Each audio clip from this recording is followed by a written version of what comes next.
quand je rencontre les gens parce que tout le monde me demande la même question. Combien de langues tu parles vraiment, TJ? Et mon réponse c'est toujours la même chose. Je sais plus. Stellen Sie meine Situation vor. Ich habe über 6 oder 7 Jahre viele andere Sprachen gelernt und jetzt kann ich ein bisschen reden in dieser Sprache oder in anderen spreche ich fließend. Deutsch zum Beispiel, Französisch und auch Russisch. На самом деле это трудно сказать, в каких языках я очень свободно говорю и в каких я, понимаю или говорю. Короче, я могу сказать французский, русский, немецкий, испанский и английский. Я очень хорошо говорю. И далее я тоже персидский, китайский и, может быть, арабский знаю. Но у вас были другие вопросы. And I'll answer those ones in English. Hi guys, I just wanted to do a quick intro in a few other languages just to shake things up. I've been studying a lot of languages over the past years, but I've mostly been traveling. I've been to over 50 countries, and you guys have a lot of questions for me that I should address. So the first common question, as I said, is how many languages do I speak? And the quick answer is I usually say a dozen. That doesn't mean I speak a dozen fluently, but those are a dozen that I can always speak at all times at a very decent level. That includes languages that I've mentioned, and also things like Slovak, Portuguese, and a little bit of Hebrew, a little bit of Turkish, depends on the day. A similar question is, which are the most common languages I use on a day-to-day basis? I've been living in Europe for the last 2 years. Now I've moved back to the States. When I was in Europe, obviously in Germany and in Austria where I was living, I used German almost more than English. So that really helped my German go from 0 to hero in a matter of months, and in a year I was speaking C1. And I also speak a lot of French. I have plenty of French friends. And Russian, you'd be surprised, is spoken all over the continent now, especially after geopolitical events. But I also enjoy traveling to Russia and Eastern Europe quite often, and Russian is quite a useful lingua franca in that part of the world. Outside of those languages, when I'm back home in Arizona, where I am right now, I tend to use a lot of Spanish. We're only 3 to 4 hours from the border, la frontera. Me gusta mucho usar español también. Es muy útil en muchos países del mundo. He viajado mucho en México, en Guatemala, en muchos países latinoamericanos y también en España muchas veces. Y una pregunta más sobre los países riscantes. Jumping off of Mexico, a lot of people ask me what it's like to visit riskier countries. And the reason I say Mexico is because I was in the state of Michoacan once in 2021, and I had a bit of a scruffle with some cartel guys. Never posted that one on YouTube, but I do have the film, and you'll hear about it one day in one of my books.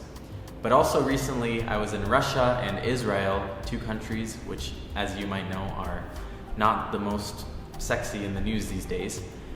And, well, a lot of people ask me why I go to these places. One of the obvious answers is because flights are cheap. Can you blame me? I'm a college kid. And another more serious reason is because I like to visit countries that are often seen as hostile or enemies of state, and I like to understand that the people, for myself, aren't truly the enemy. And I also just like to practice languages in general, and when things are cheap, it helps me do so. And of course, the political state of things will always be unstable somewhere in the world, so I've never really seen it as an obstacle to visit places, even though sometimes I do get heat for it. I tend not to try to go to those places, and it may look like I go to a lot of hostile places, but it's usually just because that's the places that get the most feedback or comments or attention.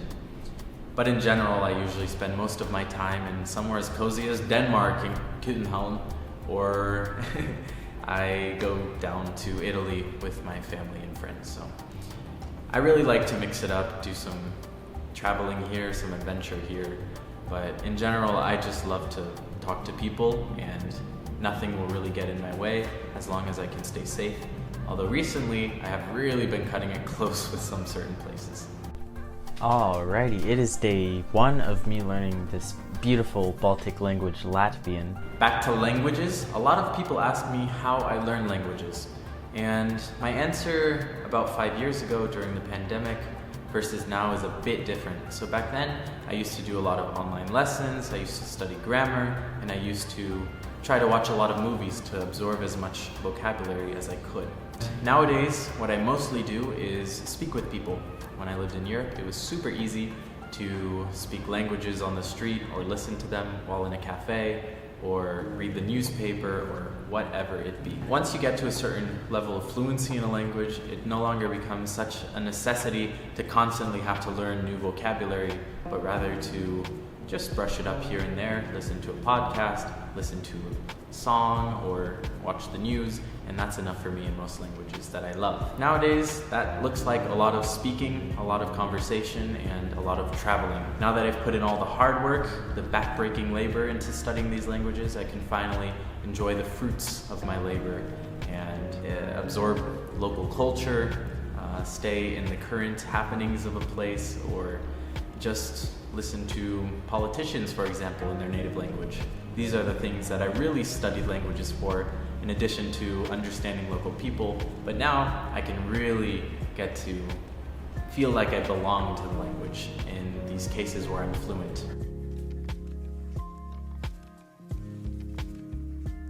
A lot of people don't actually know where I'm from, and I'm from Arizona.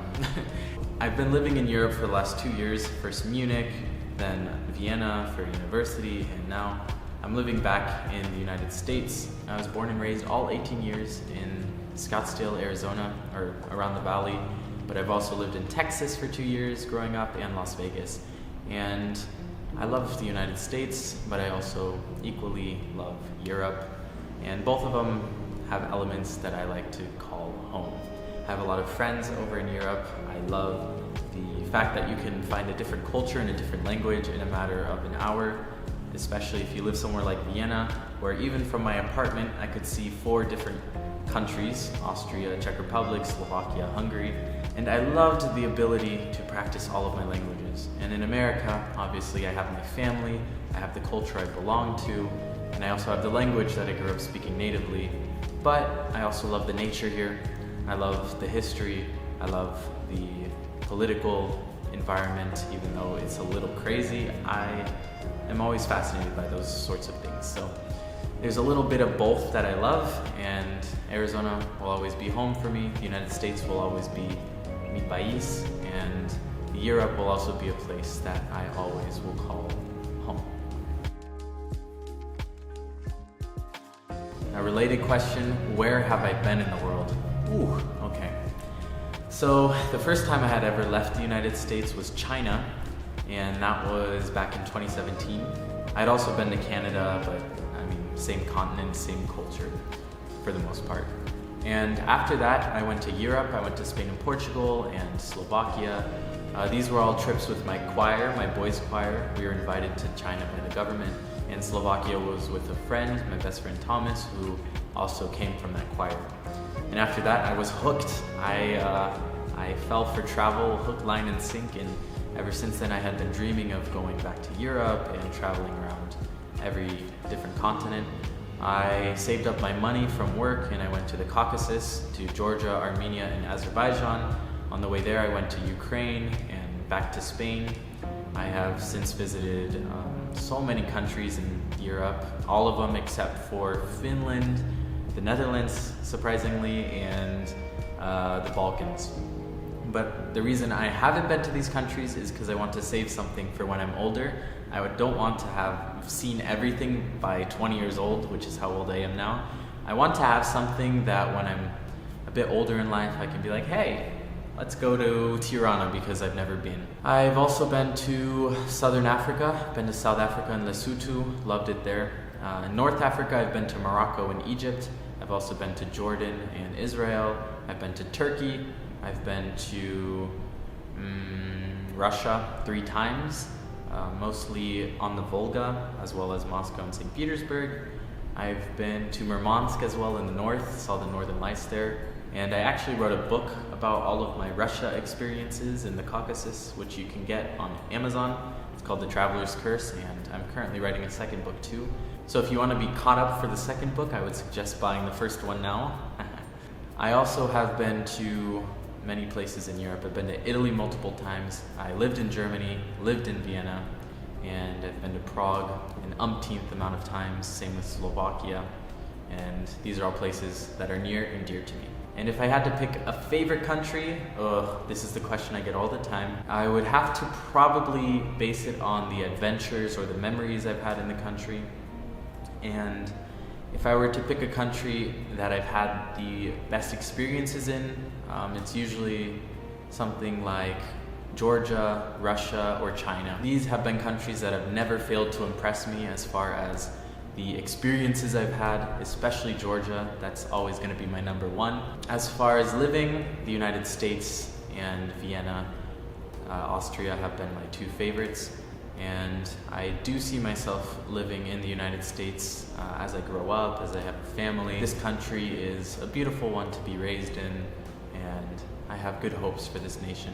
But I will always be back in Europe. I'll always be visiting there. Maybe I'll get a dacha there somewhere one day. Who knows?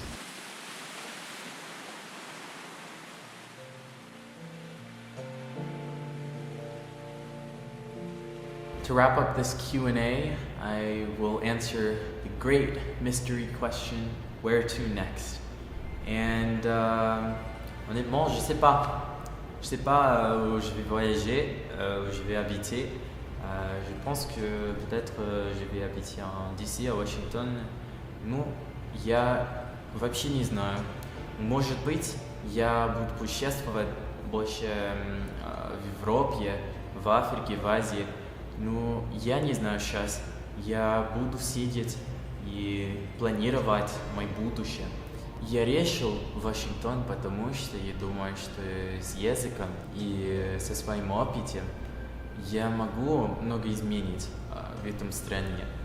Aber ich hoffe, dass ich kann bald viele Sprachen lernen, viel mehr Sprachen, weil ich habe schon genug gelernt, aber ja, ich hoffe, dass ich kann mein Chinesisch verbessern. Aber bis dann, I think that I have hopes for the future, and I'm going to continue studying my languages and perfecting them. One day, I hope to speak all 12 of my languages fluently, and that's going to take some time, some practice, and a lot of effort. And in the meantime, I'll be working on my career path. I'll be traveling, as always, and I will try to keep you guys updated on my life. I hope you enjoyed this Q&A. A lot of you guys had questions that I've noticed in the comments, and I tried to address them in this quick video. And yeah, I hope you guys have a blessed day, and wherever you are in the world, take care. Goodbye. Ciao.